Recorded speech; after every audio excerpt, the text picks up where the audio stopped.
samedi soir dans la libre antenne du week-end, 2 heures pour parler de ce qui vous tient à cœur, et on a beau retourner l'affaire dans tous les sens lorsqu'on cherche à comprendre ce qui donne du sens à ce que nous faisons ou à qui nous sommes. Les chercheurs sont unanimes, il y a bien un ingrédient essentiel, c'est l'amour. Cette inclinaison très forte que nous avons n'est pas juste éthique, dans le sens du aimons-nous les uns les autres, elle répond à notre besoin réel et structurel de connexion aux autres. Aimer nous relie, nous renforce, nous pousse à réaliser nos projets et nous permet surtout de nous servir de nos talents particuliers d'humains. Mais attention, il ne s'agit pas ici que d'amour romantique, mais d'amour tout court en son sens le plus pur. Vous me direz alors, ça passe par quoi ?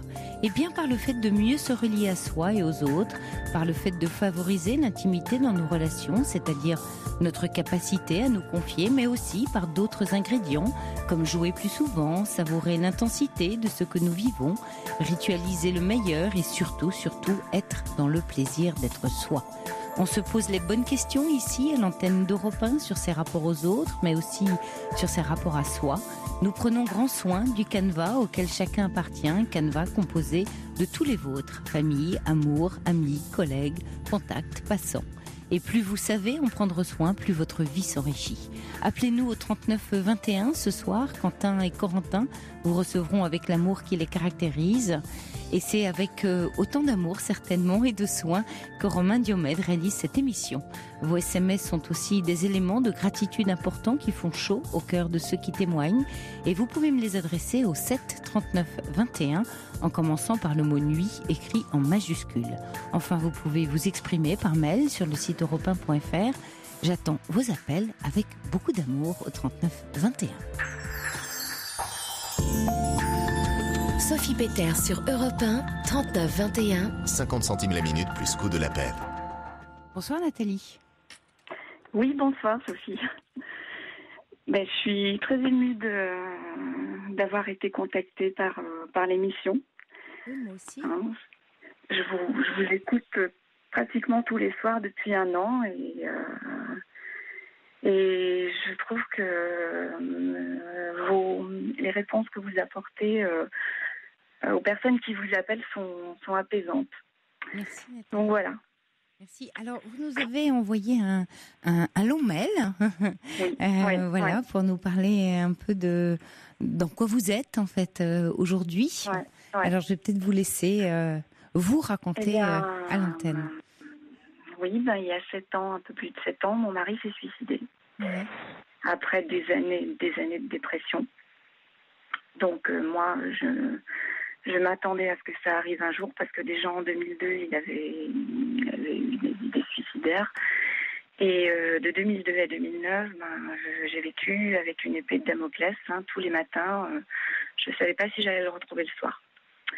Et puis le 2 février 2009, c'est arrivé. Alors moi, je m'y attendais quelque part, mais voilà, ma vie a explosé, celle de mes enfants aussi. Et depuis, c'est très dur. Oui, c'est très dur. Surtout dans les premiers mois, les premières années dans les premières années qui ont suivi. Surtout, j'imagine d'avoir senti tout ça et de se sentir impuissante. C'est ça qui est. Ah oui, complètement, parce qu'on ne peut pas. On pressent que ça peut arriver n'importe quand et on sait intimement qu'on ne peut pas l'empêcher. Oui, on est étranger à la folie de l'autre, en fait. Complètement. On est spectateur. Oui, on est spectateur. Tout en l'aimant profondément, j'imagine. Ah bien sûr, bien sûr. Et j'ai tout essayé. J'ai essayé de l'inciter à avoir un suivi psychologique, un traitement médicamenteux, des antidépresseurs. Mais bon, un jour, c'est arrivé. Et dans les années qui ont suivi, donc j'ai eu plein d'énergie. Je me suis occupée de mes enfants. On a fait des choses ensemble. On a fait des sorties, des vacances. Je me suis occupée de tout et puis il y a 1 an, je me suis effondrée. J'ai fait une grosse dépression et je n'étais plus capable de rien, ni de faire à manger, de faire mes courses, de m'occuper de la maison. Je me suis vraiment effondrée. Alors, aujourd'hui, ça va mieux. Je me suis sortie de la crise dépressive, mais j'arrive pas à retrouver vraiment un goût à la vie. Voilà. Ouais. Quand vous dites je me suis sortie de cet épisode dépressif, donc vous avez été accompagnée, c'est ça? Alors, j'ai un traitement d'antidépresseur que je suis encore actuellement. Oui. Et j'ai commencé un suivi avec un psychothérapeute. Mais c'est long, c'est très long. Et je sais pas, c'est une espèce de sentiment de solitude, malgré la présence de mes enfants. Qui ont quel âge maintenant? Ma fille va avoir 20 ans et mon fils va avoir 16 ans. Et c'est très bizarre, je me sens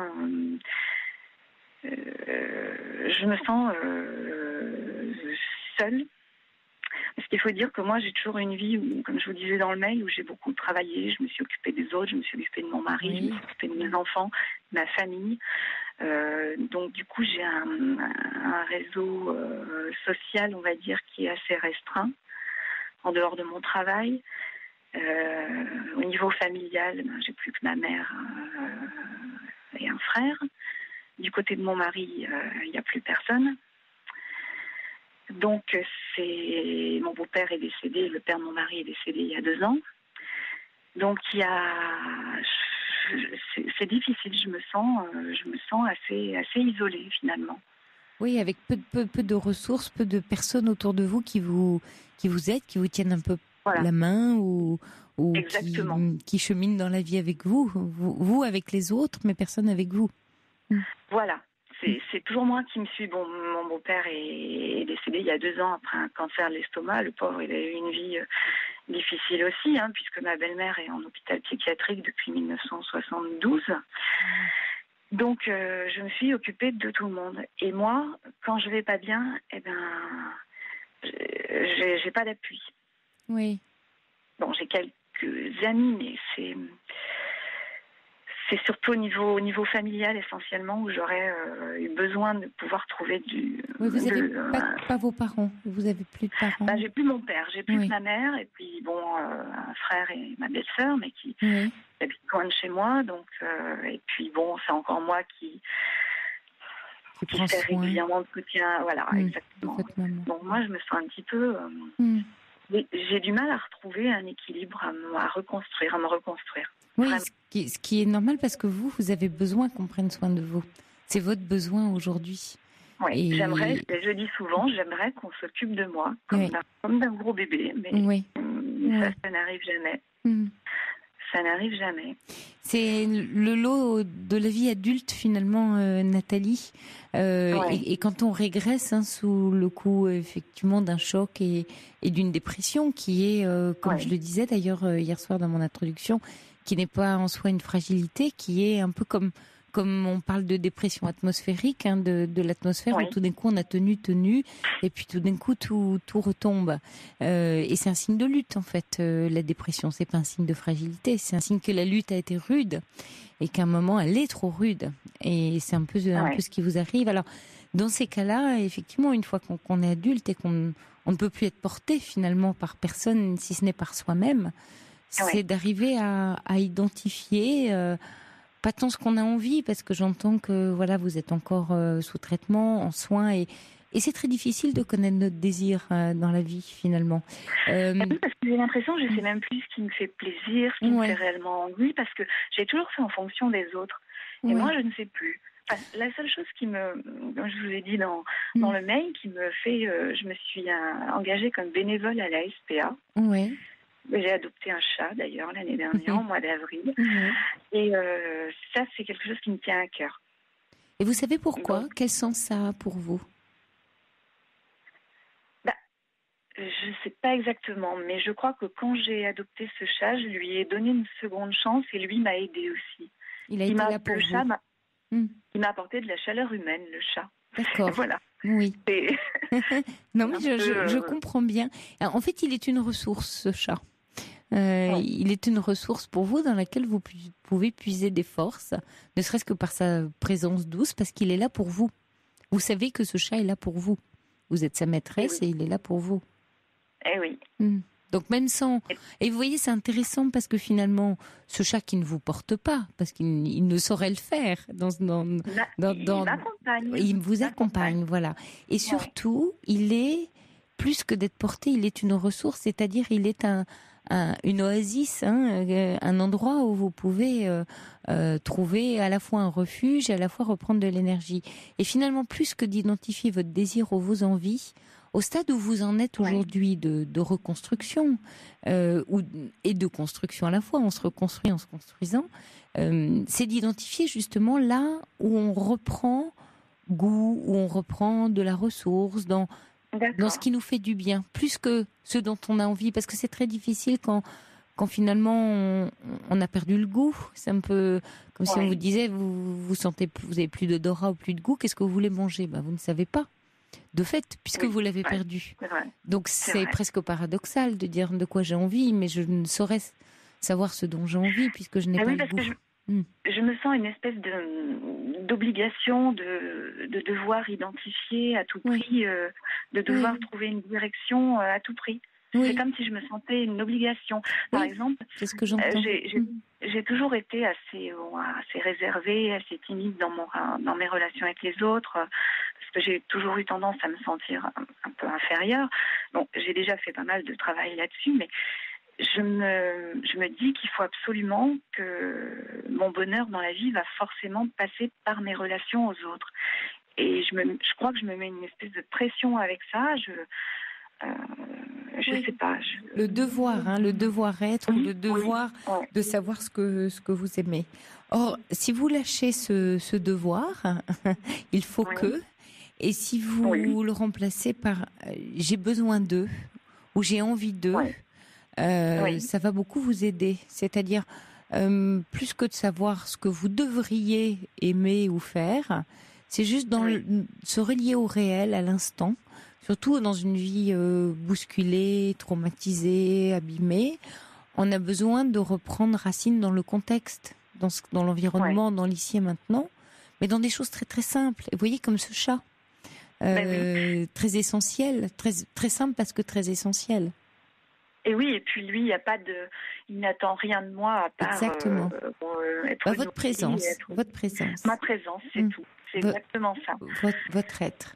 Donc c'est à l'image, les relations qui vont vous faire du bien sont à l'image de ce chat, c'est-à-dire des gens autour de vous qui n'auraient pas besoin de vous, si ce n'est juste d'être content de vous savoir là. Eh bien justement, quand j'étais en arrêt de travail pendant 3 mois l'année dernière, j'ai repris le travail début juin, et j'ai découvert 2 personnes, 2 femmes de mon entourage, des collègues de travail, qui sont passés me voir un petit moment dans la journée, par-ci par-là, mais juste comme ça, qui n'avaient pas, qui ne me demandaient rien, qui passaient. Et moi, j'ai toujours eu l'impression que pour être appréciée, il fallait que je serve à quelque chose, que je sois utile. Et puis finalement, ces personnes, et encore au jour d'aujourd'hui, des fois, me font un petit coucou, ou bien, mais elles n'attendent rien de moi, et ça me fait un drôle d'effet. Alors, essayez de me parler de ce drôle d'effet. Ce drôle d'effet ? Oui. Comment ça ? Quand vous dites ça me fait un drôle d'effet, c'est ce que je comprends, c'est la découverte que finalement, je peux être appréciée, aimée, en ne faisant rien. Eh oui, mais j'ai pas été juste en étant. Oui. Voilà. Eh oui, mais ça, pour moi, c'est comme comme j'ai dit un jour à une amie, si un jour je rencontre à nouveau l'amour, si je connais à nouveau l'amour, j'aimerais. J'ai l'impression que dans une relation, j'ai l'impression que je ne vais pas avoir grand-chose à apporter à part moi, ma présence et ce que j'ai à donner, mes sentiments. C'est formidable, Nathalie. C'est d'apporter juste votre être et pas être dans le faire. Eh ouais, mais ça, j'ai du mal à admettre vraiment profondément. Oui, ça se comprend. Ça se comprend en fonction de l'histoire que vous racontez, d'avoir toujours été là pour les autres et donc d'être aimé sous condition. Peut-être c'était comme ça dans votre enfance et puis, avec vos parents. Par rapport à ma naissance, moi je suis née, mes parents se sont mariés parce que ma mère était enceinte. Et bon, j'ai lu des lettres, je suis tombée sur des lettres que je n'aurais jamais dû lire, mais où il était dit que, étant donné que le mal était fait, maintenant, Oui. il fallait se marier. Et puis quand j'ai eu à peu près 13-14 ans, j'ai commencé à être un petit peu, une ado, mon père me disait, quand je disais des choses qui ne lui plaisaient pas, mon père me disait, de toute façon, toi tu te tais, tu es un accident, tu es une erreur de la nature, tu n'aurais jamais dû être là, alors tais-toi. Donc, peut-être que ça peut jouer aussi. Ça. Non seulement ça joue, mais c'est énorme ce que vous nous confiez, Nathalie, parce que ça signifie que vos besoins n'ont jamais été écoutés. C'est finalement, tu es en vie et tais-toi, estime-toi heureuse d'être encore en vie aujourd'hui, parce que tu n'aurais pas dû être là. Et donc, comme vous n'auriez pas dû être là, vous faites tout pour prouver que tout ça n'est pas inutile, que vous avez votre place. Et puis finalement, ce message de votre maman, de vos parents, qui est maintenant qu'elle est là, il va falloir l'assumer. On est dans le devoir. Et donc Parce que ma mère a toujours été très, tout en étant une mère très distante, très peu câline, très peu, mais elle a toujours été très gentille avec moi. Oui, irréprochable dans ce qu'il fallait faire, dans le devoir-être. Mais pas dans la spontanéité de l'amour et de la tendresse. Non, j'ai pas eu de câlin. J'ai pas de souvenir de câlin avec ma maman. Oui. Non, elle a assumé cet enfant parce qu'elle devait le faire, en fait. Ils ont assumé ensemble cet enfant et c'était vous. Et vous, en sentant ça, tout bébé, c'est l'environnement affectif dans lequel vous êtes né. Vous êtes venu dans la vie avec ce message du devoir-être. Je dois être gentille, je dois tenir ma place, je dois faire plaisir aux autres parce que maintenant qu'on m'a dit qu'il fallait que je sois là, il faut que je serve à quelque chose, sinon ma vie serait inutile. C'est ce qu'on m'a toujours dit. On m'a toujours dit que j'étais bonne élève, j'étais gentille, vous avez dû tout j'étais faire calme, pour. j'étais tranquille, je bougeais pas et c'est vrai que j'ai toujours fait en sorte de me faire oublier. De racheter finalement cette vie que vous ne méritiez pas. Il y a comme un rachat.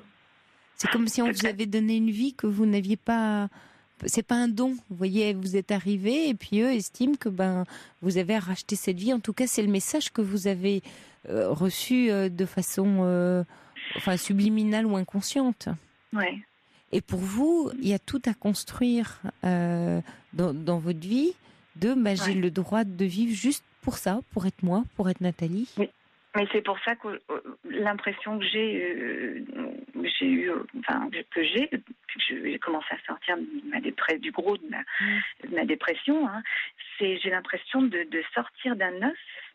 C'est magnifique. Et de découvrir. Comme une naissance. Oui. Exactement, et je suis un peu perdue au milieu de c'est normal parce que vous êtes en apprentissage, Nathalie. À 45 ans, c'est pas grave ça.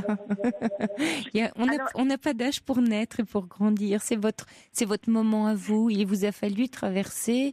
On porte l'histoire plutôt d'ailleurs de sa mère, la souffrance de la mère, pas la mère elle-même, mais son histoire à elle. Au moment où le bébé naît, et quelquefois il y a des héritages un peu lourds. Et il faut le temps de tout cet héritage. Et peut-être d'ailleurs que votre mari et sa volonté de se tuer, en fait, de mettre fin à sa vie, fait écho au fait que votre vie, vous la devez au fait qu'on a bien voulu vous garder. Donc il y a sûrement entre les deux et cette histoire dramatique un écho pour vous qui vous a entraîné dans la dépression aussi. C'est si lui se supprime, alors et moi, est-ce que j'ai encore le droit de vivre ? J'avais jamais pensé de cette façon-là, c'est vrai. C'est vrai. C'est vrai, mais c'est vrai que ce qui me fait peur aujourd'hui, j'ai envie de retrouver, de trouver un équilibre, une joie de vivre, d'être heureuse et d'être épanouie, et pour pouvoir offrir aussi à mes enfants, leur montrer la voie que même si papa a décidé de mettre fin à sa vie, la vie, elle peut être belle, il peut y avoir des belles choses et du bonheur. Oui, c'est le désir, ça. C'est votre désir qui, suite à la dépression, commence à naître. Moi, c'est une petite graine encore. Alors il vous faut l'arroser. Pas l'arroser en mettant des engrais chimiques pour la faire pousser plus vite, c'est-à-dire vite mon désir, dis-moi ce que tu veux, hein. Mais ce que j'essaie de faire, oui, mais la laisser grandir patiemment au gré des saisons, en prendre soin. Hein, il faut en prendre bien soin de ce désir tout naissant. Il est là. Bien sûr, il n'est pas réalisé parce qu'il est à l'état de désir, donc il n'est pas réalisé. Mais à l'inverse, il vous demande de la ressource. La ressource, c'est du soin, c'est de l'arrosage, c'est faire attention à la météo, c'est les jours de grand froid, le protéger, hein, les jours où ça va pas. Et puis les jours de grand beau, le laisser s'exprimer et grandir. Ça va être ça, vous allez naviguer avec ce climat un peu changeant dont on est tous faits émotionnellement, en prenant très grand soin de ce tout petit désir qui commence à poindre. Parce que vous l'avez, vous l'exprimez très bien. Maintenant, ce que vous dites dans votre schéma du devoir-être, vous dites, maintenant que j'ai ce désir, faut qu'il se réalise. Alors, hop, pourquoi il se réalise pas tout de suite? Ah, maintenant, c'est lent. Mais vous pensez que c'est normal que je sois... Parce que c'est vrai, je me sens assez fatiguée en ce moment, comme si j'avais sorti de cette crise dépressive. C'est un peu comme si j'avais couru un marathon. Ouais. Comme si j'avais besoin de me poser et de me reprendre. C'est exactement ça. Oui, ça demande une immense énergie de naître. Regardez, je vais vous prendre une image quand un enfant, ses dents poussent. Ça lui fait très mal, il pleure, c'est très douloureux. Hein. Et les dents, c'est notre énergie de vie. Hein. C'est ce qui va nous permettre de mordre dans la vie, c'est important. Hein. Et tous les rêves, liés aux dents. Et donc vous, comme vous êtes en train de naître à vous-même, et il n'y a pas d'âge pour être dans sa propre naissance et dans la naissance de son désir, mais ça vous demande une énergie folle, d'où cette poussée, cette montée. Vous demande du soin, de la ressource. Donc je me repose et ça repartira alors. Bien sûr, il faut vraiment vous laisser aller dans ce moment en étant très attentive, mais vraiment à l'écoute, en conscience, vraiment de ce qui se passe en vous, de ces petits signes. Pensez à une petite pousse, on est au printemps. Dites-vous, j'ai un bel espace, un joli jardin, j'ai planté une très jolie plante, assez exceptionnelle et singulière, puisqu'elle s'appelle Nathalie, il n'y en a pas deux pareilles. Et puis, je vais tous les matins, quand je me lève, aller voir comment elle se porte, voir si elle a besoin d'eau. Il y a du vent, là, vous voyez, ce week-end, il se remet à faire très froid, il y a du vent. Donc, en prendre soin vraiment, et de se dire de quoi elle a besoin. De quoi elle a besoin, pas de quoi elle a envie. Envie, vous avez envie de vivre. Le désir, il est là. Ah oui, ça c'est sûr que j'ai envie. Mais j'ai envie, mais je ne sais pas encore comment. Voilà. C'est normal. C'est normal. Et c'est vrai que j'ai peur parce que je ressens une espèce d'urgence à réaliser des choses. Et j'ai mon amie d'enfance qui me dit tu es impatiente. Oui. Oui, il faut laisser ce désir émerger. Et il n'a pas de forme, c'est normal parce qu'à une naissance, il n'y a pas de forme. Donc on est au tout début d'un processus, vous êtes pressé de voir à quoi va ressembler la jolie plante, quelle couleur vont être les fleurs, les feuilles, voilà.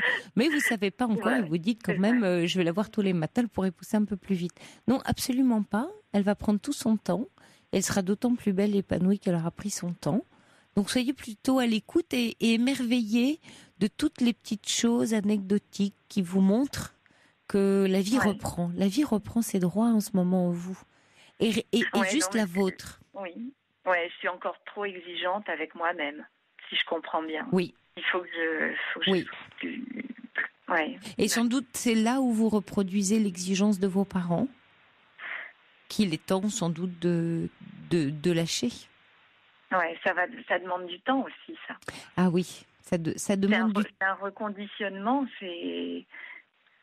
Oui. Le conditionnement, il faut apprendre à se considérer autrement. Oui, c'est du regard, c'est pas un conditionnement, c'est un changement de perspective. C'est que tout d'un coup, je suis gentille avec moi-même, plus tolérante avec moi-même. De lâcher cette perfection d'être, ce savoir-faire, ces capacités, et de vous en remettre à. Je reprends l'exemple de vos collègues de travail. Vous dites, voilà, ça m'a fait tout drôle, je me suis sentie appréciée pour ce que j'étais. Voilà, tous ces signes-là sont très importants, Nathalie, parce qu'ils vous renvoient à l'être que vous êtes, à la jeune femme que vous êtes, et pas à celle qui fait les choses. Ouais. Ah, ça me fait du bien ce que vous me dites, parce que j'ai besoin d'entendre ça, certainement. Oui. Mais c'est exactement ce que vous exprimez. Alors, il y a Joey Ramone qui dit votre seconde naissance va vous donner des ailes. Vous êtes né à 45 ans, du coup, vous avez rajeuni de 45 ans, lol. C'est gentil, ça. Et j'en suis certaine, vous avez une voix d'ailleurs d'une grande jeunesse. Et souvent, quand on n'a pas, quand une part de soi est restée derrière, il y a encore beaucoup de jeunesse qui s'exprime. Oui, c'est pas physique, mais dans l'être. Ouais. Il y a sûrement beaucoup chez vous de capacités, d'émerveillement, de gratitude, qui sont des capacités de l'enfant. Oui, je l'entends. J'ai un jardin et tous les matins, en ce moment, je vais dans le jardin sentir les fleurs de pommier. Ah ben voilà. Et vous parlez le message, on dit que... Comment, Ramon? Oui, il dit votre seconde naissance va vous donner des ailes, vous êtes né à 45 ans, du coup vous avez rajeuni de 45 ans. Et d'ailleurs, l'été dernier, au mois de juillet, je me suis fait tatouer au mois de septembre, un scarabée égyptien. Scarabée, oui.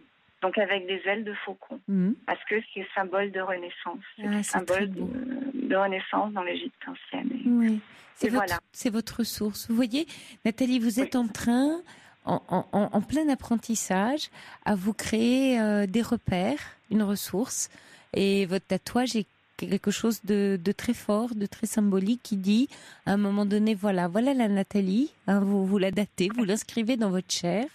C'est ça le tatouage qui dit. Il fallait. Il fallait. Il fait partie de moi. Il y a Béa qui dit soyez la rose du petit prince, dit Béa. C'est beau. Et puis René qui dit sortir d'un œuf, c'est l'ouverture, donc. Ouais. Et oui. Donc, vous êtes en train de vous ouvrir. Je vais dans le bon sens. Oui, bien sûr que vous allez dans le bon sens. Et surtout, vous voyez, quand vous me dites, le matin, je vais dans le jardin, sentir une fleur de pommier. Vous êtes justement en écho avec cette nature qui renaît au printemps. Et nous le sommes tous. Je l'ai toujours été plus ou moins. Enfin, j'ai toujours été proche de la nature, des fleurs, des animaux. Et j'avais un petit peu perdu de vue. J'avais perdu cette envie, mais ça, c'est revenu. Alors là aussi, vous voyez, Nathalie, on vient d'identifier ensemble une ressource. Ça s'appelle une ressource. Et les êtres, quand vous parlez de rencontres, de sociabilité, viendront naturellement avec ce processus. C'est parce que, imaginez que vous soyez en train de naître, vous êtes encore, toute jeune et donc vulnérable ou fragile, mais comme quelque chose, qui est clos. Et donc pas encore exposé ou exposable.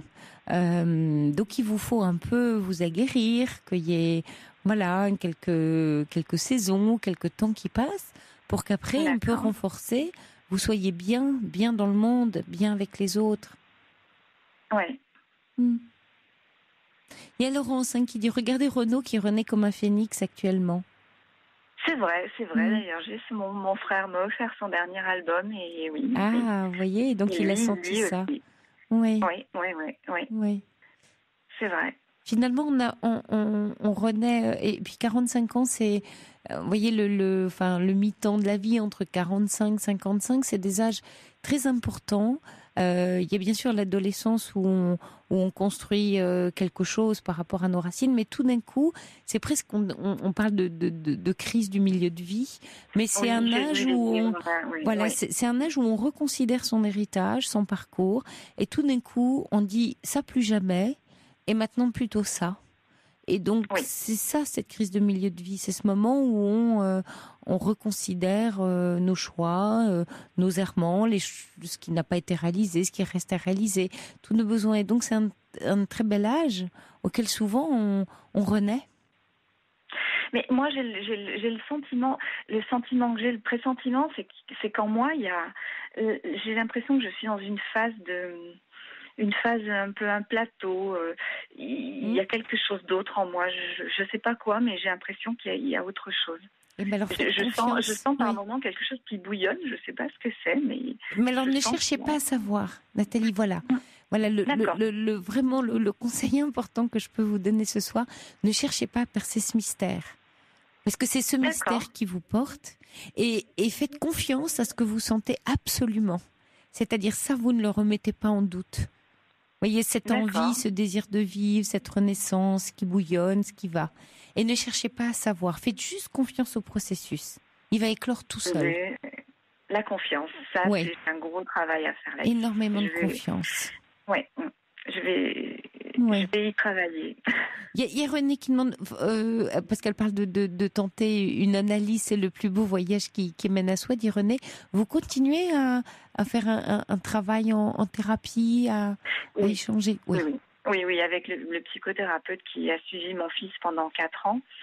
J'ai commencé il y a 1 an et je continue, je le vois 1 fois par mois. Et j'aimerais pouvoir le voir plus souvent. Mais oui, c'est quelqu'un qui courant passe très bien, qui m'aide d'une aide précieuse.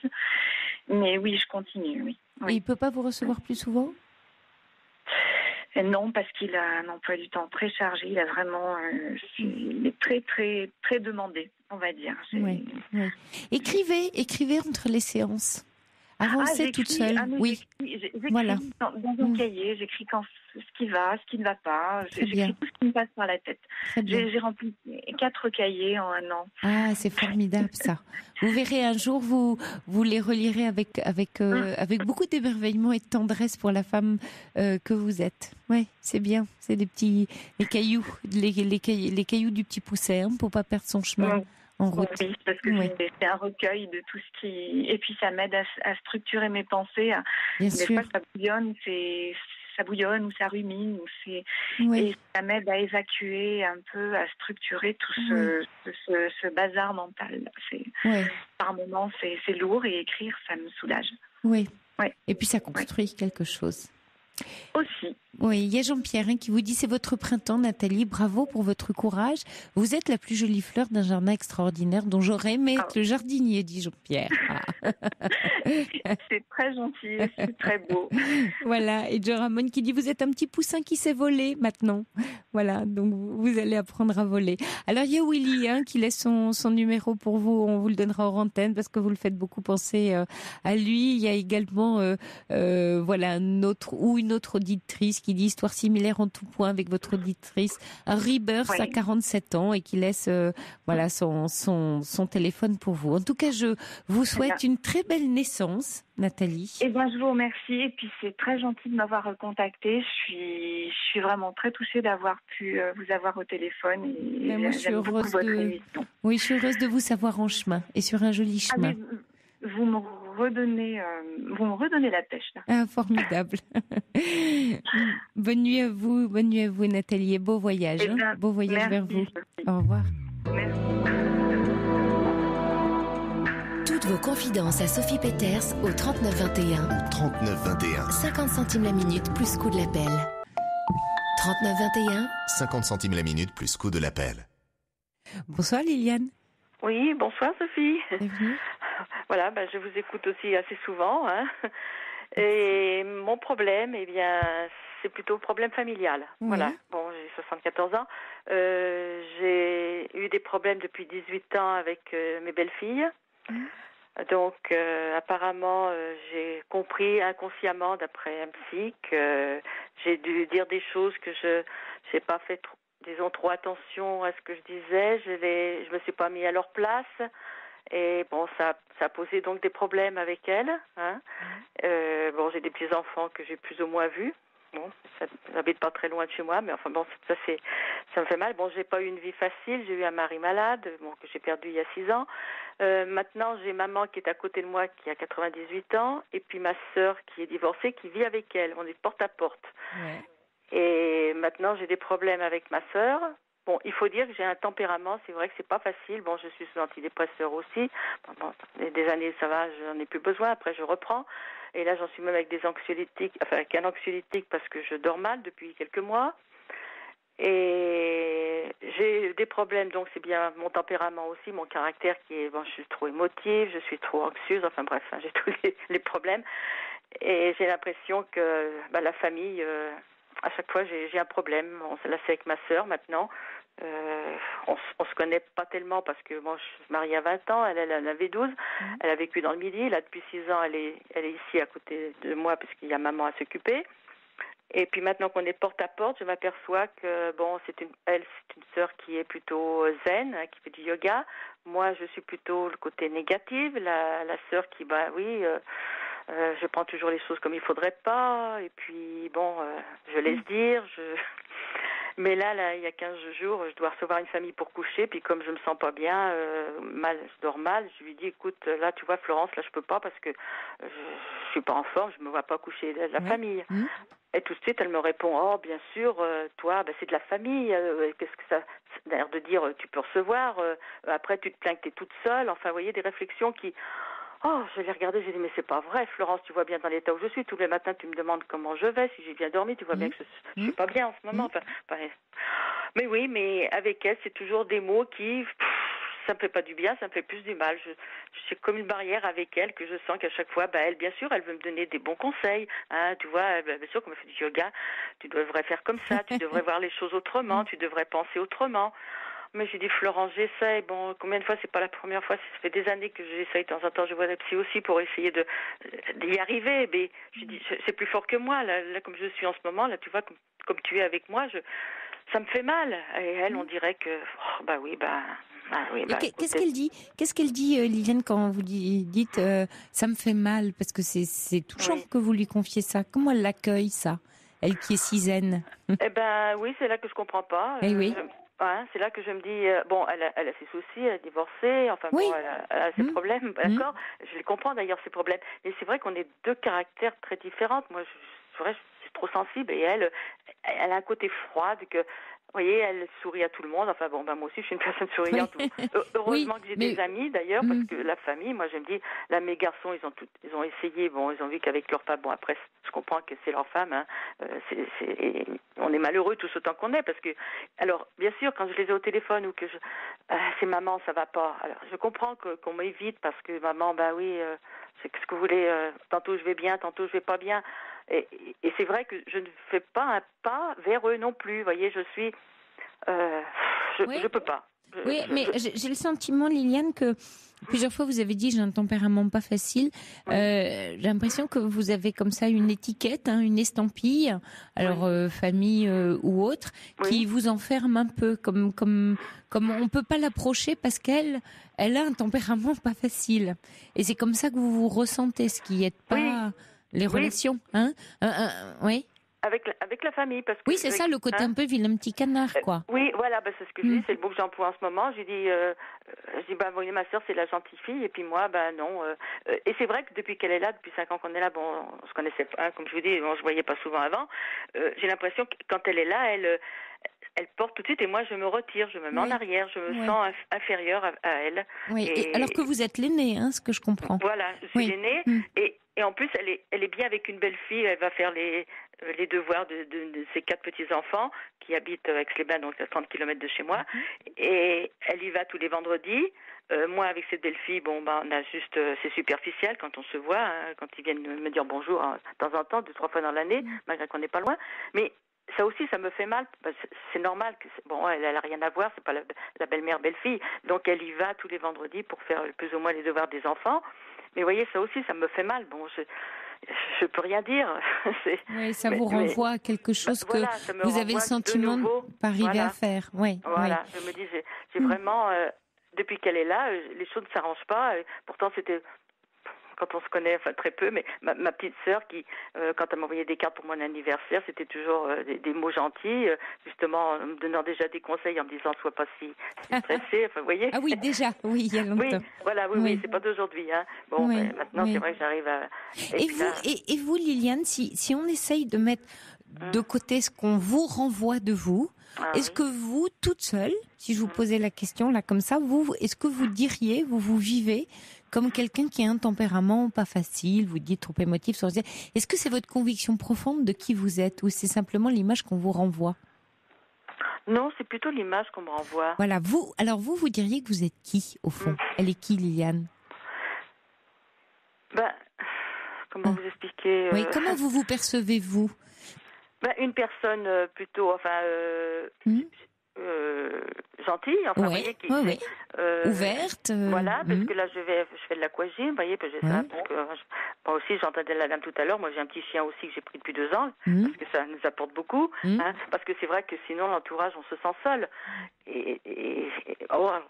Comment je vous dis, là, les amis, heureusement que, il y en a qui...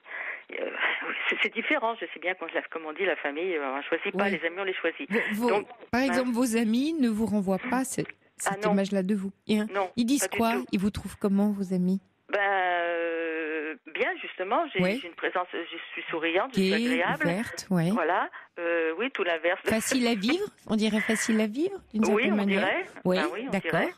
Parce que, oui, justement, comme je dis, on trompe souvent parce que j'ai une présence qui agréable et tout. Et puis, comme je dis, intérieurement, je suis le contraire. Je suis très mal intérieurement, que quand on me voit, j'ai un sourire, je suis facile à voir comme ça. Donc, je trompe. Oui, c'est ça. Un peu. Voilà. Alors, vous trompez. En fait, il y a un immense écart de perception entre la Liliane qui a vécu sa vie, grandi avec cette estampille caractère pas facile, trop ceci, trop cela, pas assez ceci, pas assez cela. Voilà. Et puis celle qui est dans la vie au quotidien, qui dans sa fonctionnalité, on va dire. Oui. Votre fonctionnalité, elle est telle que vous la décrivez, telle que l'apprécient vos amis. Et puis il y a toute cette autre partie de vous, un peu blessée, un peu avec une image un peu lourde à porter, le côté vilain petit canard qui se dit oulala, pourvu que mes amis ou l'entourage ne le voient pas, cachons-le bien, parce que si jamais ils voyaient ce que voit ma famille, alors ils m'aimeraient plus. Non.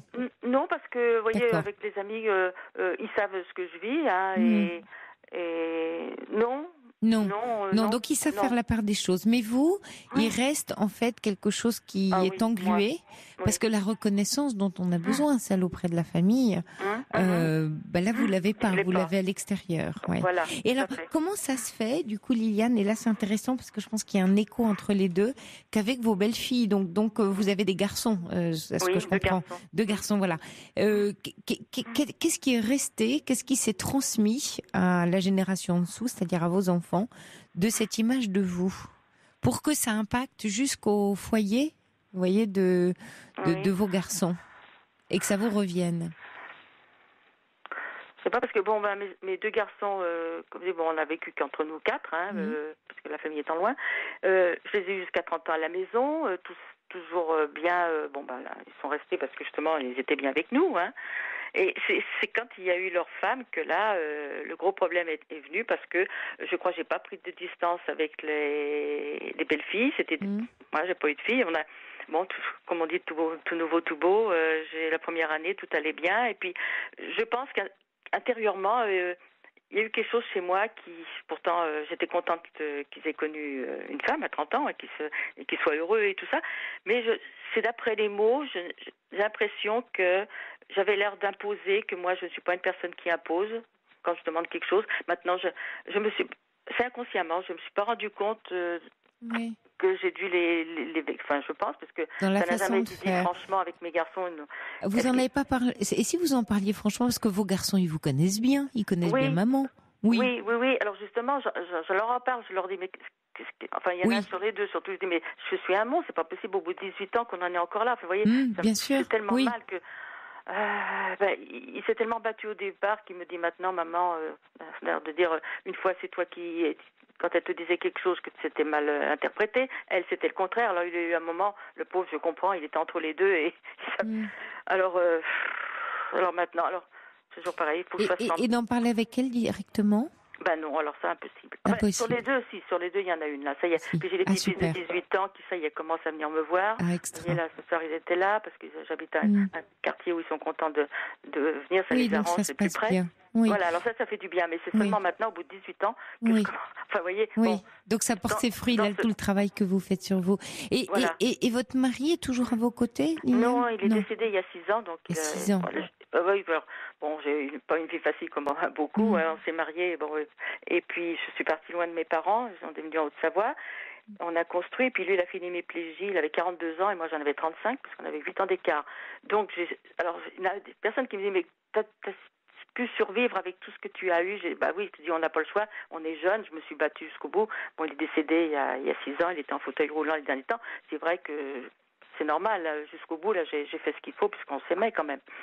Mais donc, depuis 6 ans, il est décédé. Alors, il y a cette solitude qui vient en plus. Je vois que la famille, ça s'arrange pas, parce que la sœur, j'aurais jamais pensé en arriver là avec elle. On est différentes, mais jamais j'aurais pensé qu'on en serait arrivé là. Donc, depuis 15 jours, je suis mal. J'ai des angoisses. Bah oui, je comprends. Je me demande, Liliane, dans quelle mesure votre sœur étant la cadette, et vous dites que depuis longtemps, elle est là à vous dire comment vous devez être, les conseils à vous donner. Il se peut que vous l'impressionniez un peu parce qu'elle n'a pas tout à fait le même caractère que vous et que vous êtes pleine de vie, pleine d'émotions. Ça n'a pas l'air d'être son profil et que ça dérange un peu son monde intérieur qui vous êtes. Et peut-être qu'elle est en train de vous passer le message, ne sois pas qui tu es, parce qu'en étant qui tu es, ça dérange mon petit monde à moi, et puis en plus, vous voyez, il y a ce rapport d'aîné à cadette. Oui. Et sans doute que si vous, Liliane, vous étiez plus dans le fait d'assumer qui vous êtes. Voilà. C'est ce que vous dit votre thérapeute, c'est ça? Voilà, oui, voilà. Oui. J'ai un livre là, affirmez-vous, vous voyez. Oui, moi, le côté négatif. Pas tant vous voyez, dans l'affirmation de soi, c'est pas affirmer ce que je suis en passant en force à la face du monde, c'est dire, de dire à votre sœur, oui, c'est vrai, tu as raison, je suis comme ça, de façon très tranquille. Pas lui imposer, lui dire oui, mais oui. Je suis comme ça. Sous-entendu, je ne passe pas en force avec qui je suis. Et je te remercie d'ailleurs de me le signifier. Mais qu'est-ce qu'on peut faire ensemble, du coup? Oui, c'est vrai que la dernière fois, quand j'ai vu comme elle m'a répondu, moi, il y a tout de suite une agressivité qui monte en moi, parce que je me dis, mais Florence, mais je sais pas, enfin, comprends-moi, c'est pas le mot, parce qu'il paraît que sinon elle peut pas comprendre. Mais je lui dis, mais Florence, mais c'est pas possible. J'ai dit, mais non, mais là, ça me fait mal ce que tu dis. Oh, elle me regarde, non, on a l'impression que. Et vous voyez, elle sait comment je suis. Quand je suis pas bien, j'en suis mal intérieurement. On est porte à porte. C'est pas une sœur, bon, comme je dis, on est différentes. Maintenant, j'ai compris, je peux pas attendre ça d'elle. Oui. Mais moi, ça serait dans le sens inverse, qui viendrait vers elle, puis qui la prendrait par le cou, qui dirait, bon, allez, Liliane, allez, on s'est dit quelque chose, vous voyez, ça m'apaiserait tout de suite. Mais je n'ai pas ça. Mais non, parce qu'elle n'est pas vous, et que vous attendez quelque chose qu'elle ne peut pas vous donner. Voilà, alors, oui. Non, mais ça y est, maintenant je comprends. Mais c'est la première fois qu'il nous arrive à ce point-là, depuis 15 jours, que je viens la voir parce que j'ai maman à côté, que je lui dis bonjour à maman, c'est normal, mais on se parle juste ce qu'il faut, vous voyez, ça a changé notre comportement. Et puis ça me fait mal, parce qu'on est vraiment côte à côte, et de vivre comme ça, mais je me dis, c'est pas possible, j'ai eu des problèmes avec une belle-fille, maintenant c'est ma sœur. Enfin, vous voyez, non, c'est important que vous preniez le temps peut-être de vous poser avec elle. Voilà, c'est dimanche demain, je ne sais pas dans quelle mesure vous pouvez prendre un thé ou avec elle et de lui dire pas tant ce qui vous anime, parce qu'elle vous voyez, elle sait pas quoi en faire. Vous l'encombrez avec vos émotions, avec ce que vous lui racontez. Oui. Mais parce qu'elle n'arrive pas à l'accueillir, et ça lui appartient. Mais plutôt de vous réunir pour voir qu'est-ce que vous voyez, souvent quand on a une tension ou un problème entre deux personnes, il y a une partie qui nous appartient et puis il y a une partie qui appartient à l'autre. Vous ne pouvez pas aller sur le territoire de ce qui appartient à l'autre, et si elle vient sur le vôtre, ça vous agresse, ça vous fait mal. Maintenant, en revanche, il y a quelque chose qui vous appartient à toutes les deux dans cette tension, qui est un problème pour toutes les deux. D'abord, le fait d'avoir une relation un peu tendue. Et ce problème à deux, vous allez le concevoir en disant, qu'est-ce qu'on peut en faire? Parce que je pense que toi, tu es pas très bien à me dire tout le temps qui je dois être. Moi, tu as observé, je le reçois pas très bien.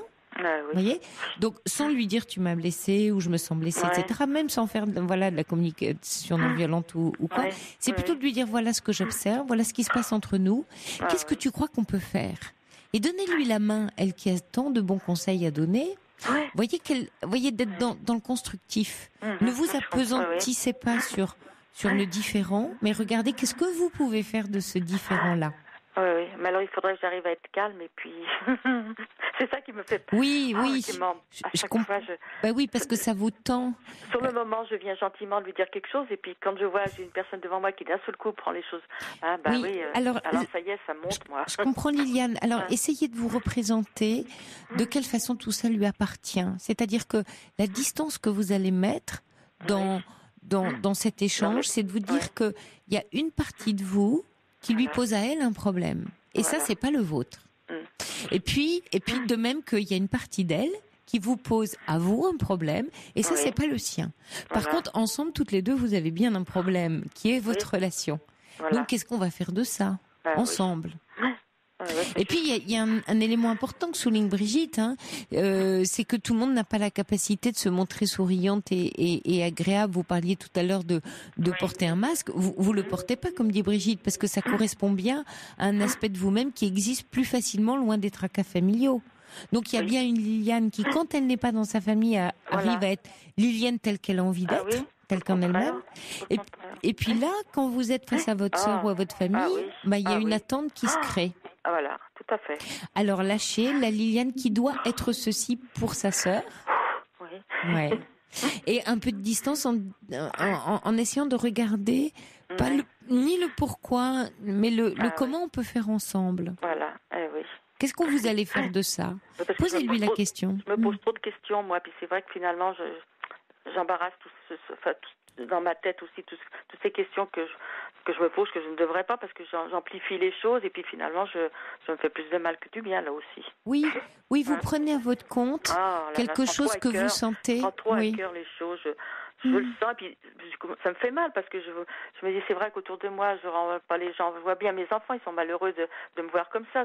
Alors que quand on voit tout ça, puis que et c'est plus fort que nous. Alors je prends un antidépresseur. Je suis allée voir le médecin avant-hier, et il me double la dose parce que je lui dis, écoutez, là, ces angoisses que j'ai comme ça depuis 15 jours, je me suis attrapée avec ma sœur. Les angoisses qui sont là. Et le fait de parler avec le thérapeute, ça vous aide à mettre des mots? Oui. Je la vois tous les 15 jours. Elle est comportementale cognitive. Oui.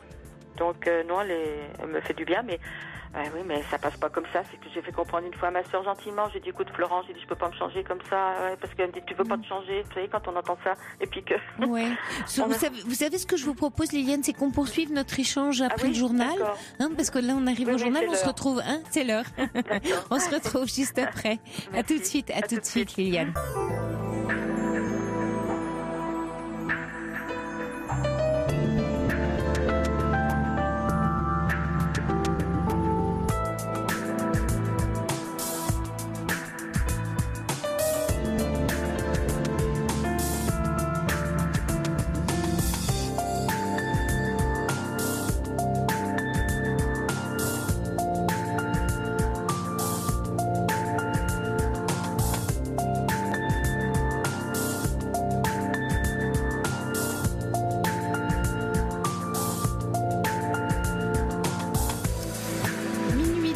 Vous écoutez Europe 1 et c'est la libre antenne qui se poursuit avec vous et en direct jusqu'à 1h du matin.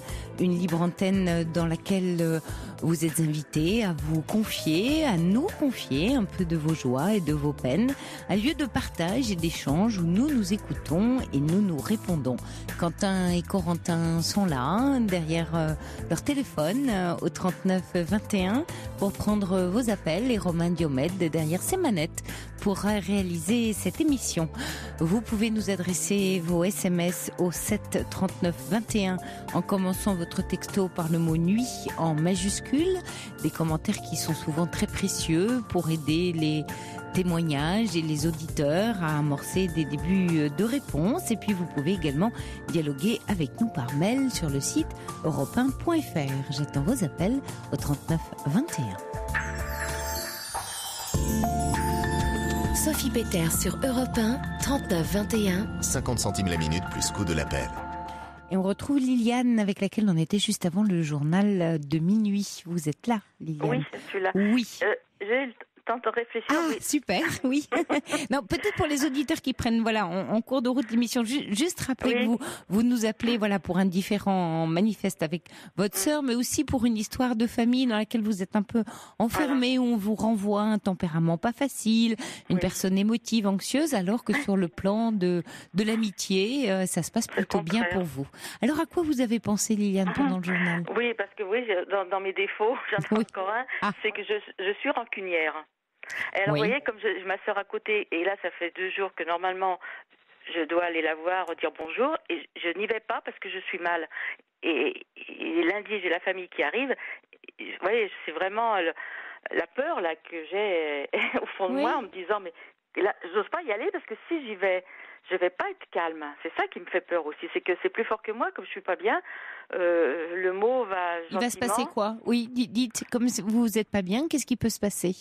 Eh bien, rien que d'ouvrir la porte, là, puis de lui dire bonjour, déjà, puisque c'est pas elle qui vient, c'est moi qui vais venir, parce que sinon, ça va attendre longtemps. Mais je viens avec la peur au ventre, comme on dit, parce que je vais pas savoir comment tourner la phrase en disant bonjour. D'accord.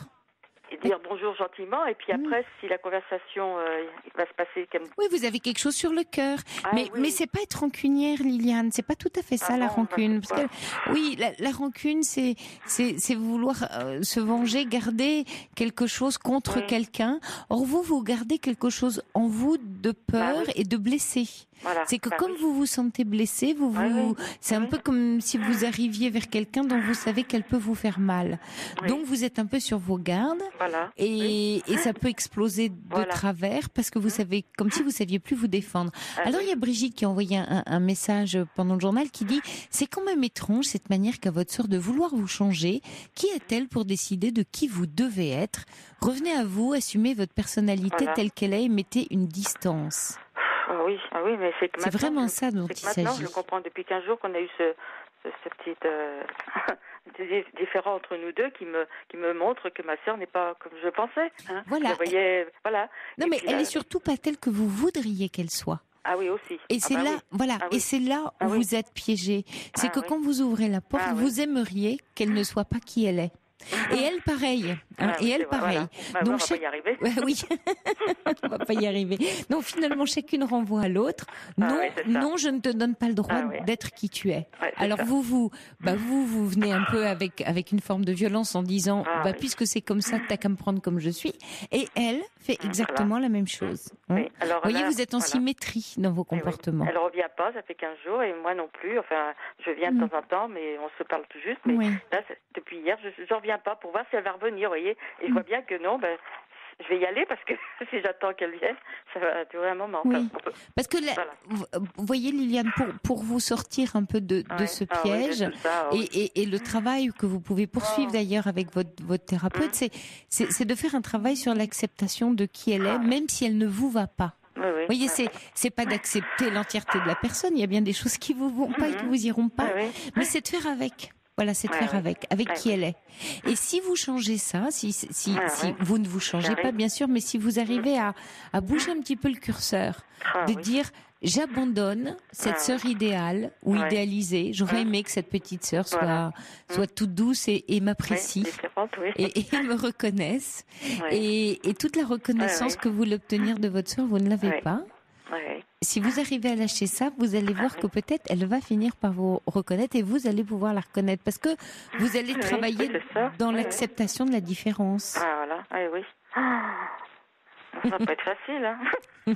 Qu'est-ce qui serait pas facile pour vous si on regarde ça, Liliane? Ce serait quoi le plus difficile dans le fait de lâcher cette sœur? Parce que je suis pas calme intérieurement, donc c'est tout ça qui me fait peur.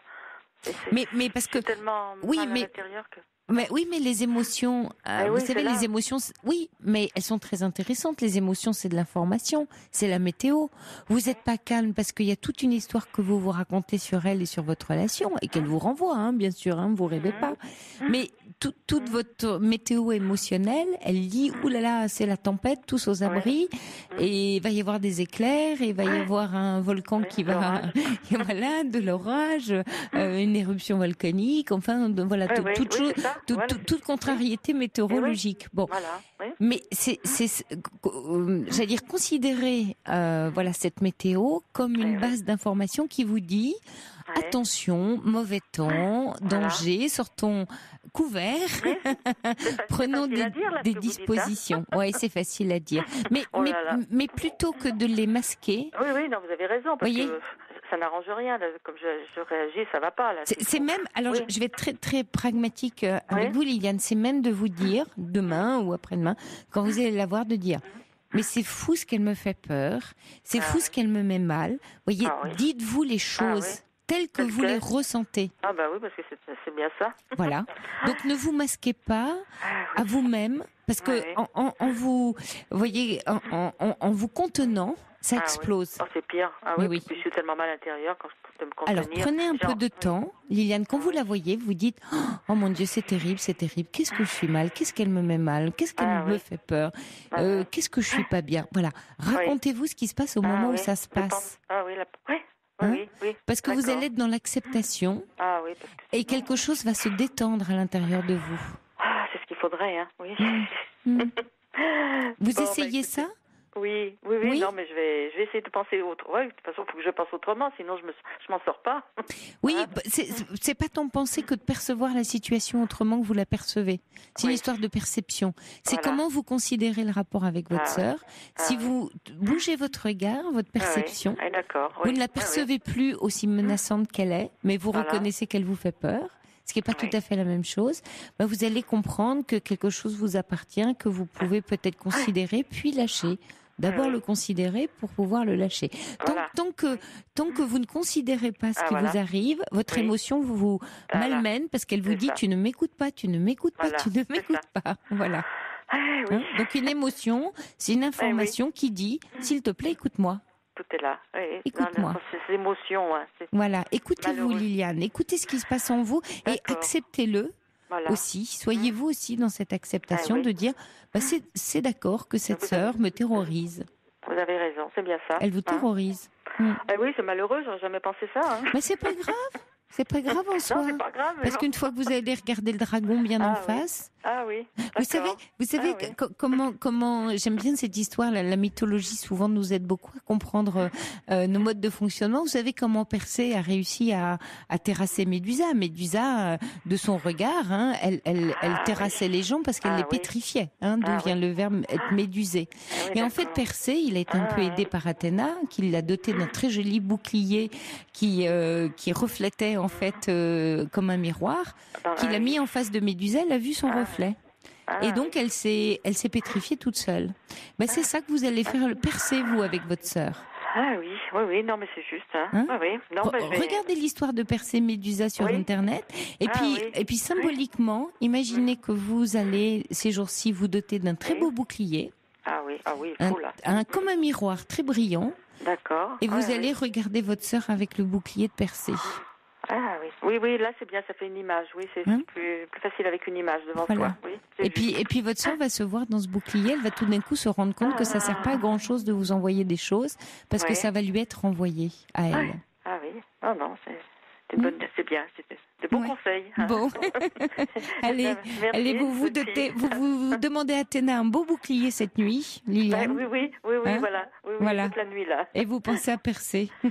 Merci beaucoup. Bon courage, Liliane, je vous embrasse. Au revoir. Au revoir. Pour parler à Sophie Peters, appelez le 39 21. 50 centimes la minute plus coût. Porteur sur Europe 1 dans Lose Your Steam. Sophie Peters sur Europe 1, 39 21. 50 centimes la minute plus coût de l'appel. Bonsoir Martine. Bonsoir Sophie. Bienvenue. Oui, je suis contente de vous avoir. Voilà, j'ai eu des traumatismes dans l'enfance. Bon, pour les devoirs, ma mère, elle était très sévère et puis ça m'avait bloquée. Oui. Et puis quand j'étais petite, je faisais des trous dans les murs partout par toc. J'abîmais les choses, quoi. Oui. Quand j'étais petite, et puis un jour, ma mère, elle s'est vengée contre moi. Et j'ai dit, maman, j'ai fait une cuillère dans le mur. C'était en 1967. Mmh. Elle m'a pris mes jouets. Elle a cassé mes dinettes. Elle a acheté mes baigneurs par terre. Elle a acheté mes oursons par terre. Mmh. Et elle m'a flanqué une bonne fessée après. Et puis bon, ben, ça m'a traumatisé, quoi. Mais oui. Et puis en 73, un jour, je m'étais sauvée un soir, on était en vacances. Et puis au moment où se mettre à table avant dîner. Et puis ma mère, mes parents me cherchaient de partout, tout ça. Et puis impossible de me trouver et tout. Et je pleurais, j'avais peur de mes parents, j'étais perdue et tout. Alors je trouvais pas le camping et tout, je cherchais, puis j'ai rencontré les deux messieurs, et puis les deux messieurs, ils m'ont dit bon ben voilà le camping municipal, on va te le trouver, pleure pas mon petit, qui me disait. Et puis je suis tombée sur mon père il m'a dit, il a dit au monsieur, oui bonjour messieurs, c'est ma fille. Mon père, il m'a foutu une petite gifle, quoi, pour me faire comprendre, quoi. Puis après, j'étais rentrée à la maison. Et puis, quand j'étais rentrée à la maison, ma mère, elle m'a passé un savon. Elle m'a dit, heureusement que c'est pas moi, parce que je serais venue te chercher, tu aurais reçu ta tournée. Moi, je te le dis, hein. Oui, mais à la fin, elle a reçu quand même une paire de... Bon. Et puis ma mère, elle m'a dit, t'aurais reçu ta tournée. Et puis bon, au moment où on allait se coucher, je me suis couchée sans manger parce j'étais revenue, il était 10h30 du soir par là. Et puis j'étais me coucher, puis j'embrasse ma mère, elle refusait de m'embrasser, elle me dit oh non, je t'embrasse pas, non, dans le lit elle m'a repoussée. Et puis alors imaginez que je tombe sur ma mère, elle m'aurait frappé plus fort que mon père, parce que ma mère elle était plus nerveuse, quoi. Enfin, c'était pas une mauvaise mère, hein, c'était l'éducation. Et moi à cette époque-là j'avais 12 ans et demi, et puis ma mère elle en avait 40. Oui. Et même devant les deux messieurs, elle m'aurait frappé très fort, elle m'aurait foutu une grande gifle sur la figure. Même devant les deux messieurs, si ça serait elle. Mon père, il m'a pas tapé trop fort, mais que ma mère, elle m'aurait tapé très fort. Vu dans l'énervement comme elle était, quand je suis rentrée à la caravane, elle m'a incendié comme je sais pas quoi. Elle me dit, si ça serait moi, tu aurais reçu ta tournée, hein, tout ça, hein, qu'elle me disait. Et ça m'avait traumatisée, quoi. Oui. Et aujourd'hui, Martine, vous appelez pour dire ça. Et puis ces traumatismes-là m'ont tellement resté que j'ai été jusqu'à demander une gifle à quelqu'un. Et il me l'a donné cette gifle parce que parce que j'ai eu toujours un problème d'infériorité et tout dans mon de mes traumatismes et tout. Je me dis bah oui, je suis une tête à claque, je suis la mauvaise personne. Je suis une tête à claque, d'accord. Voilà, mais ma mère, elle même très fort, elle m'aurait giflé devant tout le monde, même devant les deux messieurs, parce que même devant les deux messieurs, mon père m'a caloté. Oui, donc besoin de vérifier. Encore maintenant, vous diriez, Martine, que vous êtes, entre guillemets, une tête à claque ? Encore là, toujours ce besoin ? Je m'en suis un peu guérie quand même, parce que j'ai demandé une gifle à quelqu'un. Ah oui, mais alors à quelqu'un qui était proche de vous, un ami, vous avez demandé que ce soit un acte cathartique pour vous, enfin thérapeutique, c'est-à-dire pour vous aider. J'ai demandé une gifle à quelqu'un que je travaillais dans une association, un collègue de travail de bénévoles. Qui a compris votre demande ? Vous l'avez expliqué ? J'ai demandé une gifle, j'ai pas demandé pourquoi, mais bon, j'étais en colère, il m'a donné une gifle. Parce que je me dis, je suis une tête à claque, alors je me dis, je me suis vengée contre moi-même. Oui, vous rejouez la scène, une scène d'enfance. Oui, voilà. Pour vous persuader que vous êtes toujours la même. Voilà. Parce que vous trouviez que vous aviez fait entre guillemets une bêtise, que vous aviez été violente, c'est ça ? Ben, j'ai pas été violente, mais disons que ma mère, elle m'en a voulu, quoi, parce que même si elle m'aurait donné une grande gifle, elle se serait pas excusée. Mais alors vous avez demandé à cette personne la gifle que votre maman ne vous a pas donnée à 12 ans ? Ben, parce que j'étais humiliée que ma mère, j'aurais été humiliée que ma mère, elle me donne une gifle devant tout le monde à 12 ans. Oui, et en même temps, vous la réclamez aujourd'hui comme si cette gifle qui n'avait pas été donnée à 12 ans devait vous être donnée aujourd'hui. Disons que c'était une rébellion contre moi-même, parce que j'ai trouvé que c'était injuste que ma mère me donne une gifle devant les deux messieurs. Elle m'a pas donné une gifle devant les deux messieurs. Non, mais elle aurait voulu. Oui. C'était mon père, il m'a donné une calotte comme ça, mais ça aurait été ma mère, elle m'aurait donné une grande gifle et puis j'aurais pris par-dessus une volée, quoi. Oui, donc vous la réclamez aujourd'hui parce qu'il vous semble la mériter et que vous ne l'avez pas eue, cette gifle que vous méritiez de votre mère. C'était en 2010 que je l'ai demandé. Parce que j'étais tellement vexée que ma mère, si je serais tombée sur elle, elle m'aurait donné une grande gifle, j'aurais été encore bien plus malheureuse. Que ma mère, elle me frappe très fort devant tout le monde. Et depuis 2010, Martine, depuis ce moment, est-ce que ça a changé quelque chose dans votre rapport à vous-même et aux autres ? Ça a changé un petit peu, oui.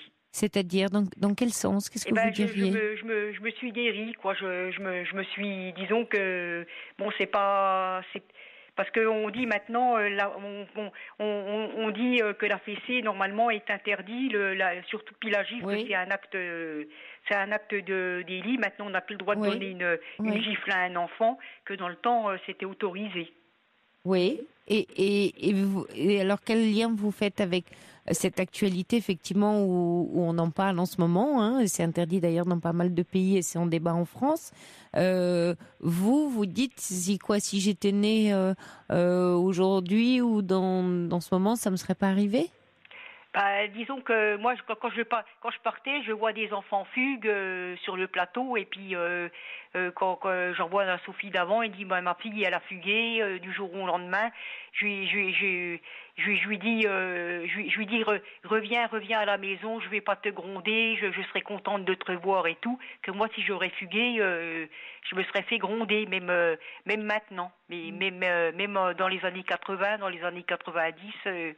Disons que ma mère, elle était, c'était pas une mauvaise mère, je veux pas la culpabiliser parce que la pauvre elle est plus là, hein. Mes parents sont plus là, j'ai plus mes frères, j'ai perdu mon père d'une tumeur au cerveau en 78, j'ai perdu ma mère d'un cancer généralisé en 95, j'ai perdu mon frère à 41 ans d'un suicide et j'ai perdu mon frère aîné en 2012 d'un cancer généralisé. Ah oui, c'est dramatique, Martine. Et là, vous êtes seule, vous êtes mariée ou vous avez un compagnon ? Non, je suis pas mariée, je préfère être célibataire. Mais bon, j'ai des amis dans mon entourage. Oui, vous avez des amis. Et en fait, des amis de mon frère. Quoi. Oui. Est-ce que cette gifle que vous avez demandée, c'est aussi pour recréer un lien, justement, j'entends donc c'était en 2010, donc vous étiez déjà... 3 mai 2010. Voilà. 3 mai 2010. Donc on est tout proche de la date anniversaire. C'est un moment important, en fait, cette gifle. C'est aussi un moment de recréer un lien avec le passé, avec votre famille, avec votre histoire. Disons que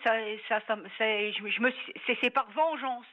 C'est quelque chose que il y avait une plaie qui était pas cicatrisée. Oui, c'est ce que je comprends. Et j'ai eu tellement quand ma mère elle m'a acheté mes baigneurs puis qu'elle m'a cassé les dinettes entre mes mains, qu'elle a secoué mon meuble de jouet, qu'elle a dit j'en ai marre. Puis elle m'a dit puisque tu casses tout, moi je vais casser aussi tes affaires. Moi tu casses la maison, tu me casses les murs, moi c'est pareil. Moi je vais casser la dinette. Elle a les tasses en plastique, elle les a froissées contre les mains, dans ses mains avec le papier, elle les a serrées fort, elle les a cassées en miettes devant moi, elle a secoué mon meuble, après elle a balancé mes baigneurs et mes oursons violemment par terre, elle m'a foutu une fessée, alors j'ai pris des claques sur les fesses, mais qui m'ont fait très très très mal, ça a transpercé la culotte de pyjama, j'avais 6 ans, je me rappelle. Hein.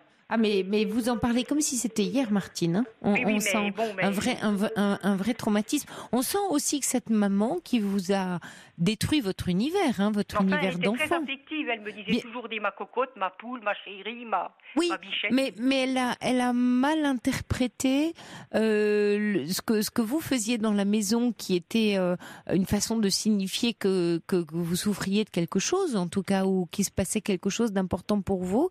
Elle a eu une réponse d'enfant à un acte d'enfant, et elle n'a pas eu envers vous une réponse d'adulte, en vous saccageant vos jouets et votre univers d'enfant. Elle s'est pas positionnée, votre maman, justement, en adulte qui essayait de comprendre ce qui se passait chez sa fille, mais elle l'a pris comme un acte que quelqu'un d'autre ferait envers elle, sans concevoir que c'était l'acte d'une enfant, et notamment de sa fille de 6 ans.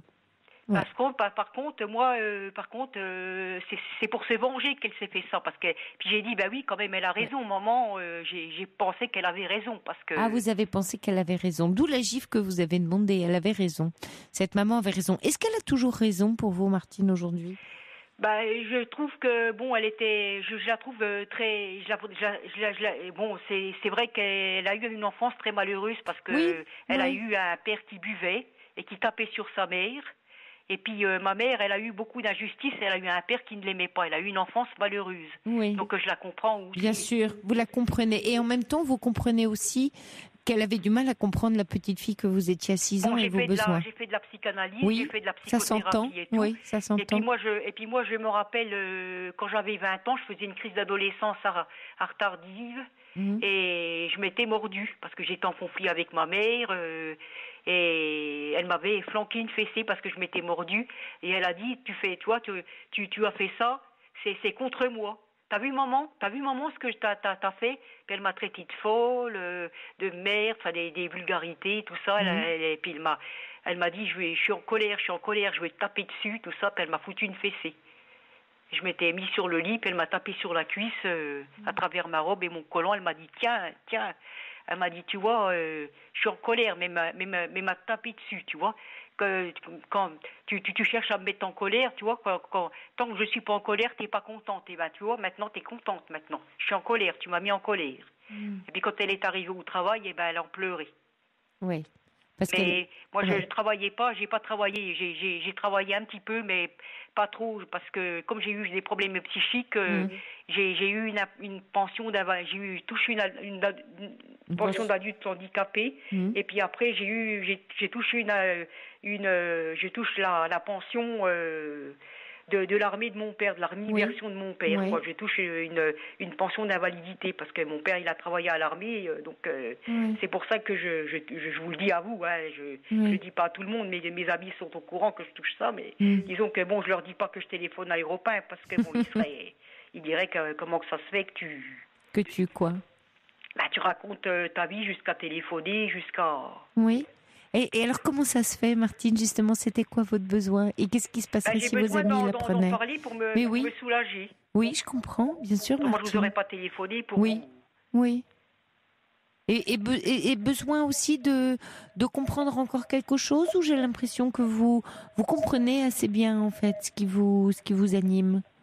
Ben, là, j'ai compris, et puis j'attends une réponse de vous, parce que vu l'histoire de gifles, de machin, de trucs, comme j'ai un problème d'infériorité, ben quand on dit l'histoire de gifles, ça me faisait encore bien plus douter de moi. Je me disais, je suis la mauvaise personne, une personne, une tête à gifle. Ça veut dire que quand j'ai demandé une gifle à quelqu'un, ça veut dire, tu vois, tu es une personne à une tête à gifle, et ben tu mériterais une gifle, demande une gifle à quelqu'un. Je me suis vengée contre moi. Disons que j'étais tellement en colère après moi que je me suis dit, je vaux rien, j'ai aucune valeur, j'ai raté ma vie, et c'est là que... Et de quelle réponse vous auriez besoin? Vous attendez quelle réponse sur quoi? C'est une raison, c'est pour vous expliquer que ça m'a fait douter de moi, les trucs de mon passé. C'est pour ça que j'ai été jusqu'à demander une gifle à quelqu'un. C'est pour ça que je vous demande votre avis. Qu'est-ce que vous en pensez? Oui, mais je pense, Martine, en fait, que cette gifle a été une façon de sortir ou de fermer la porte définitivement à un passé, et qu'elle a plein de sens, cette gifle. C'est à la fois celle que vous estimez inconsciemment que votre maman aurait dû vous donner, ou qu'elle voulait vous donner quand vous aviez 12 ans. Donc, comme vous dites, dites, celle que vous méritez, et puis aussi en décidant en toute conscience de la demander à un collègue de vous la donner, c'est aussi une façon de dire maintenant c'est moi qui décide de la recevoir, c'est pas maman ou même papa ou plutôt là en l'occurrence maman qui décide de me la donner, mais c'est moi qui suis d'accord avec pour mieux m'en débarrasser. Donc vous avez fait une intervention, on pourrait dire d'ailleurs paradoxale, qui vous a guéri d'une certaine manière. Et vous dites d'ailleurs ça vous a soulagé, c'est que vous avez refermé la porte du trauma en vous infligeant un acte, cet acte fort qui pour vous représente énormément, pour mieux vous en détacher. Voilà. Et vous avez fait quelque chose de très fort qui est à mi-chemin entre, vous parlez de vengeance contre vous, mais c'est, on dirait en psy, le mot, c'est, je ne sais pas si vous le saisissez Martine, mais c'est cathartique en fait ce que vous avez fait, c'est une catharsis, c'est-à-dire c'est quelque chose. Une catharsis, vous dites ? Oui, une catharsis. Et c'est cathartique, voilà, comme oui, comme acte. C'est-à-dire que vous avez posé un acte très fondateur qui permet de réparer, à la fois de remettre à la surface, tout en, on va dire, dissoudre, si vous voulez, cet événement. Donc vous avez, et de façon très instinctive, vous l'avez fait de façon très instinctive, mais en tout cas de façon très judicieuse aussi. Mais par contre, oui. je vous dis que c'est quand même demander une gifle à quelqu'un, c'est hors du commun. Oui, c'est hors du commun, mais vous avez une histoire, Martine, vous avez une histoire hors du commun. Donc elle correspond, votre acte correspond à votre histoire. Mais par contre, parce que j'aurais pas accepté de recevoir une gifle devant tout le monde de ma mère devant les deux messieurs. C'est pour ça que ça m'a tellement traumatisée que j'ai pété un plomb, que je me suis dit disons que je me sous-estimais, quoi. Je me disais, je suis inférieure. Oui, mais là, vous l'avez décidé, donc ça change tout. Vous avez décidé par la gifle que vous avez demandé de mettre fin à ça. Donc voilà, Martine, j'espère que j'aurai répondu à votre question. Il y a Mam qui vous dit, vous dites que votre maman vous aimait alors que votre maman vous donnait des gifles. Votre maman n'a pas compris le rôle de maman et vous, la petite fille que vous étiez, souffre encore et on le comprend. Et vous dites que vous êtes suivie et que ça a entraîné pour vous, bien sûr, des traumatismes. Mais en tout cas, vous avez posé un acte fort pour vous. Donc maintenant, comme dit Thérèse, apportez-vous à vous-même la tendresse que votre mère ne vous a pas apportée. Voilà. Donc, de la même façon que maintenant vous avez refermé la porte avec la claque, vous allez, comme dit Thérèse, tenir dans votre main la main de la toute petite fille qui reste en vous. Et je vous le souhaite, Martine. Et puis ma mère, elle m'a beaucoup aimée. Elle m'a dit toujours. Et puis les gens toujours me disaient, mais si on se fâche, c'est pour ton bien. Qui aime bien, qui châtie bien. Oui, mais ça c'était une croyance. Et votre maman, tant mieux si vous dites aujourd'hui que votre maman vous aimait, c'est sûrement le cas. Elle avait une maladresse et une croyance de mère. Et vous dites vous-même qu'elle avait une histoire très lourde. Je vous embrasse, Martine. Passez une bonne nuit. Au revoir, Martine. Bouge de la MC Solar. 3921. 50 centimes la minute plus coût de l'appel. Bonsoir, Stéphane. Oui, bonsoir, Sophie. Ça me fait plaisir de vous avoir au téléphone. Oui, merci. Voilà. Alors, en fait, moi, c'est une histoire un peu similaire à celle de Liliane. Oui. En fait, c'est ma sœur et mon beau-frère. Ils me renvoient une image négative, en fait. Et moi, je me suis rapproché d'eux parce que j'étais à Paris donc pour les rejoindre en province. Et puis finalement, je m'aperçois que c'est difficile. Et puis du coup, comme j'ai eu des problèmes de travail, je suis obligé de retourner sur Paris finalement. En fait, donc, vous êtes rapproché de votre sœur et de votre beau-frère dans leur région. Ça. Et en fait, comme les relations se passent pas bien, vous vous sentez contraint de retourner dans la région d'origine, qui est la région parisienne, c'est ça? Oui, c'est ça. Et puis en même temps, c'est vrai que j'ai eu des problèmes de boulot, c'est une coïncidence aussi. Oui. Et le choix que j'ai fait, c'était plus sage de repartir dans un autre travail sur Paris pour être Et donc c'est fait ça y est, vous... Oui, c'est au mois de septembre, oui, c'est fait. Mais si vous voulez, c'est un peu comme Liliane, sauf que c'est moi qui me suis rapproché d'eux. Et en fait, ils me renvoient une image négative. Et après, si vous voulez, D'accord. Si on détricote un tout petit peu l'histoire, Stéphane, pourquoi quelle était votre intention en vous rapprochant d'eux? C'était pourquoi vous vouliez vous rapprocher d'eux? Vous aviez une bonne entente? Il vous manquait? C'était quoi? En fait, c'était un peu un point d'appui, mais en fait. Oui. Un point. Donc vous alliez, vous êtes allé chercher un point d'appui auprès d'eux parce que vous pensiez que la relation était bonne. La région, elle me plaisait aussi. Oui. La région me plaisait, mais en même temps, je me suis vite aperçu que. Et qu'est-ce qui s'est passé une fois arrivé dans leur région près de chez eux? Comment ça s'est passé? Au travail, c'était un peu pénible déjà, et puis en fait, c'est remonté assez vite, quoi. Finalement, mon beau-frère, il m'a fait des reproches, comme quoi j'étais jamais satisfait, qu'il y avait toujours. Mais en fait, c'est plus compliqué que ça, quoi. Oui, essayez de nous expliquer, Stéphane. En fait, quand on vient de Paris et puis quand on va en province et pour travailler, en fait, on s'aperçoit vite que c'est pas toujours facile de lier des relations sociales, et puis après ça. Donc ça a été votre cas, vous c'est ce que vous avez vécu en tout cas. Ouais, voilà. C'est ça. Vous avez du mal. Ça impacte sa vie personnelle finalement, quoi. C'est-à-dire que vous étiez un peu déçu, et du coup votre déception, vous en avez parlé devant eux, et ils l'auraient mal pris. Ils sont sentis un peu agressés par votre déception. Oui, c'est ça, parce qu'en fait, eux, ils travaillent plus, ils sont en retraite, et puis ils ont pris ça comme si je gâchais un peu leur retraite. Leur plaisir, un peu, finalement, quoi. Un peu comme si vous veniez chez eux dans leur région, leur dire finalement, c'est pas terrible chez vous, et en plus, j'ai du mal, et les gens sont pas sympas, je me sens pas accueillie. C'est un peu ça. Oui, en fait, c'est ça, j'ai renvoyé peut-être des choses négatives, mais...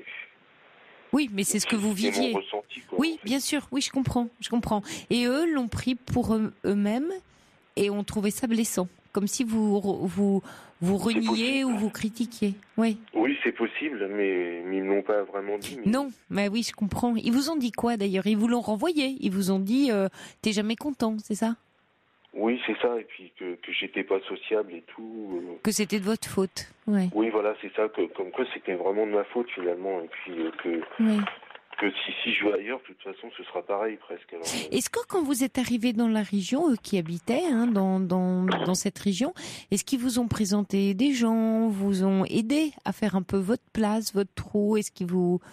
En fait, non, parce qu'ils sont arrivés à peu près en même temps que moi finalement. Ah bon? Ah, d'accord, c'était un projet. Et puis en plus, et puis c'est pas leur habitude en fait.